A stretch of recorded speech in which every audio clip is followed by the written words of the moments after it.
O Livro dos Espíritos, Allan Kardec, capítulo 9, livro 2.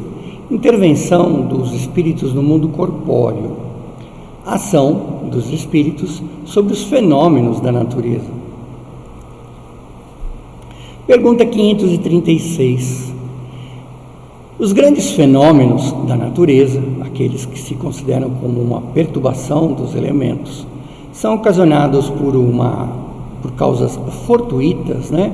Ou tem todos um objetivo providencial, quer dizer, os furacões, os tufões, os maremotos, né?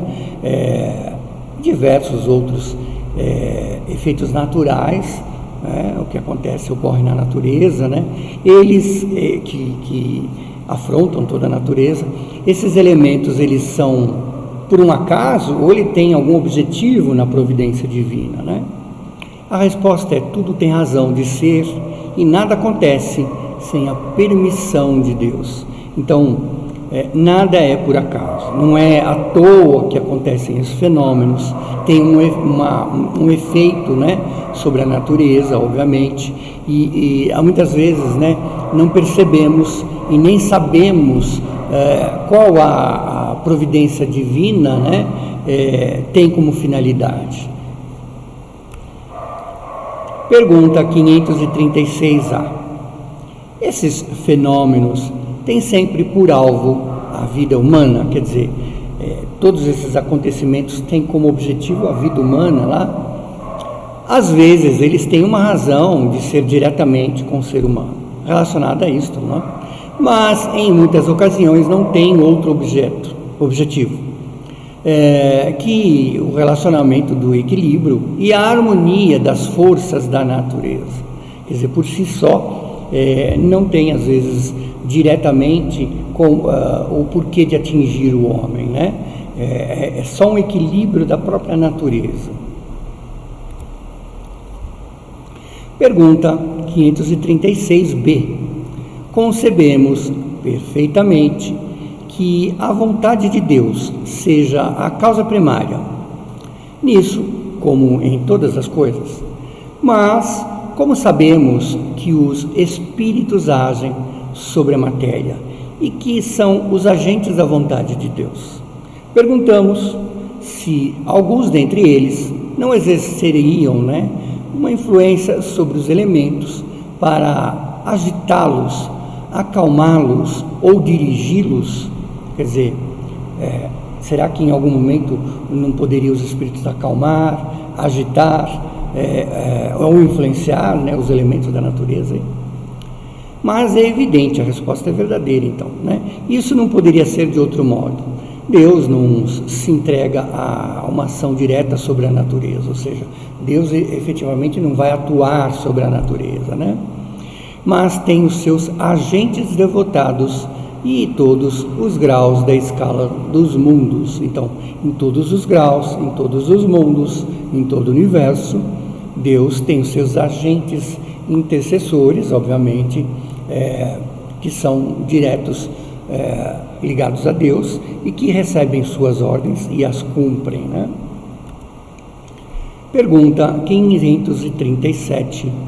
A mitologia dos antigos é inteiramente fundamentada sobre as ideias espíritas, com a diferença de que consideravam os espíritos como divindades, né? Então, por exemplo, lá, os que mexiam, por exemplo, com o mar, né?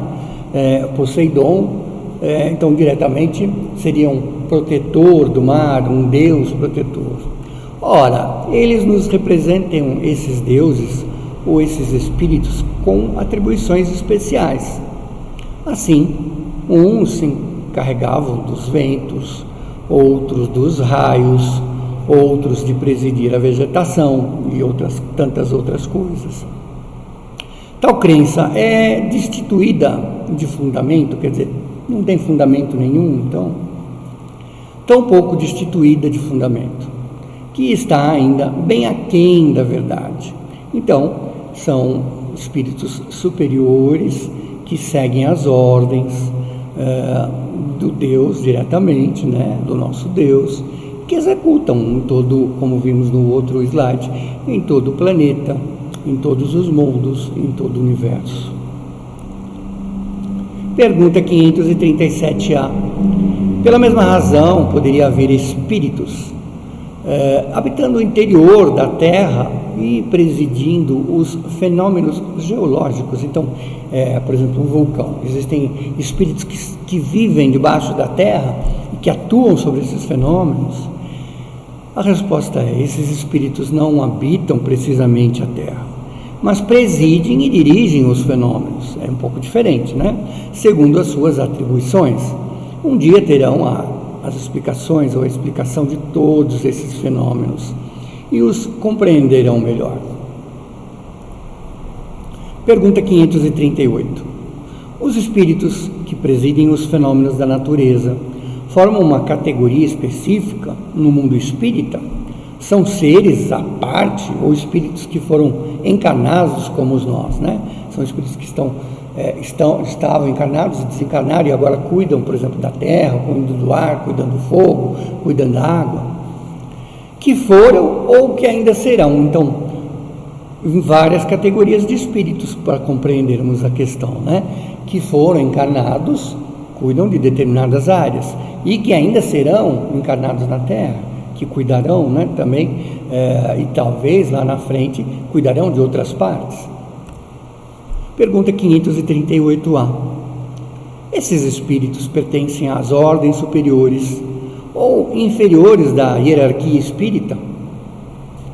Quer dizer, na escala espírita que nós já vimos, tem primeira ordem, segunda ordem, né, e terceira ordem, de acordo com o papel que desempenham, sendo mais ou menos material ou inteligente, quer dizer, dependendo do que situação eles têm que cuidar.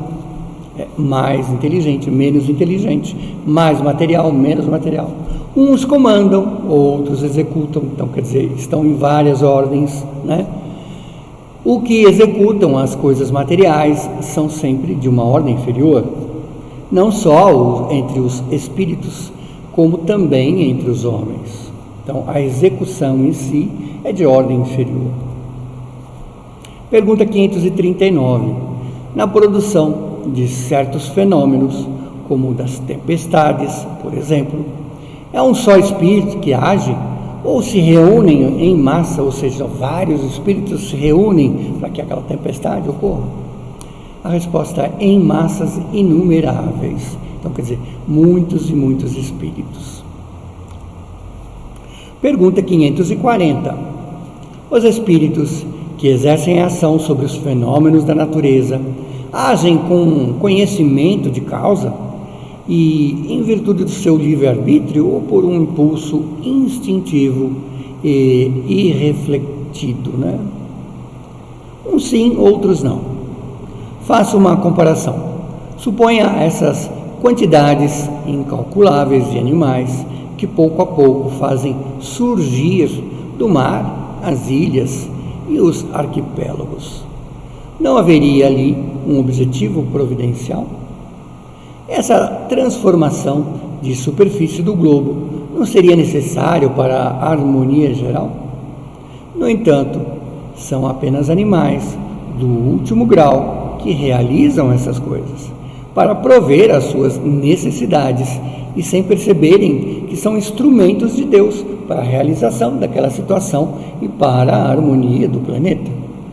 Pois bem, de maneira análoga, os espíritos mais atrasados são úteis ao conjunto, enquanto ensaiam para a vida e antes de ter a plena consciência dos seus atos e do seu livre-arbítrio. Então, quer dizer, antes de serem espíritos com o seu livre-arbítrio, também agem sobre as coisas da natureza, agem sobre certos fenômenos do qual são agentes sem o saberem, né? Sem terem consciência daquilo. Primeiro executam, depois, quando a sua inteligência estiver mais desenvolvida, comandarão e dirigirão as coisas do mundo material. Mais tarde ainda, poderão dirigir as coisas até do mundo moral, do mundo espiritual. É assim que tudo se serve, tudo se encadeia na natureza, desde o átomo primitivo até o arcanjo, pois ele mesmo começou pelo átomo.